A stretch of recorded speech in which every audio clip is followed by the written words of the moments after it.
কবুল আর মঞ্জুর করিয়া নেন। রব্বে কারিম আজকের এই মাহফিলের সভাপতি আল্লাহ মুরব্বী মানুষ, আল্লাহ তিনাকে সুস্থতার সাথে দীর্ঘ হায়াত দান করেন। আল্লাহ কোরআনের কথাগুলি যেন তিনি যতক্ষণ পর্যন্ত শুনেছেন আল্লাহ তিনাকে সহ আমাকে সহ সকলকে এই আমল করার তৌফিক দিয়ে দেন। রব্বে কারিম দাড়ি পাকা মুরব্বীদেরকে নিয়ে হাত তুলেছি, আপনি হাতগুলি ফেরত দিয়েন না।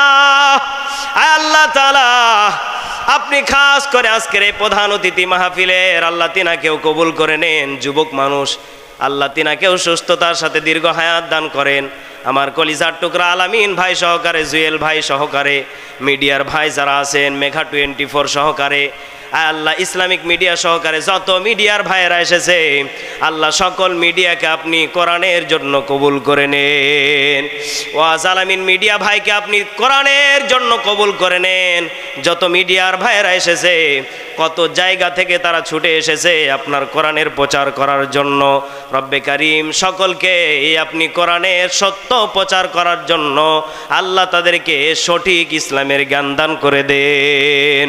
রব্বে কারিম বিদায় নেওয়ার আগ মুহূর্তে আপনার কাছে দুইখানা হাত ফরিয়াদ দিয়ে জানিয়ে দিতে চাই, আল্লাহ সখীপুরের মানুষদেরকে আপনি অশান্তির কারাগার থেকে শান্তি দান করে দেন। যাদের ঘরে ঋণ আছে ঋণ পরিশোধ করার তৌফিক দিয়ে দেন। আর আমার মা বোনদেরকে আপনি প্রত্যেকটা ঘরে ঘরে জান্নাতি সন্তান দান করে দেন। আর মরণের সময় আমার নবীজির পবিত্র কালেমাটা আমাদের জবানে জারি করে দিয়ে মরণ দিয়েন। লা ইলাহা ইল্লাল্লাহু মুহাম্মাদুর রাসূলুল্লাহ।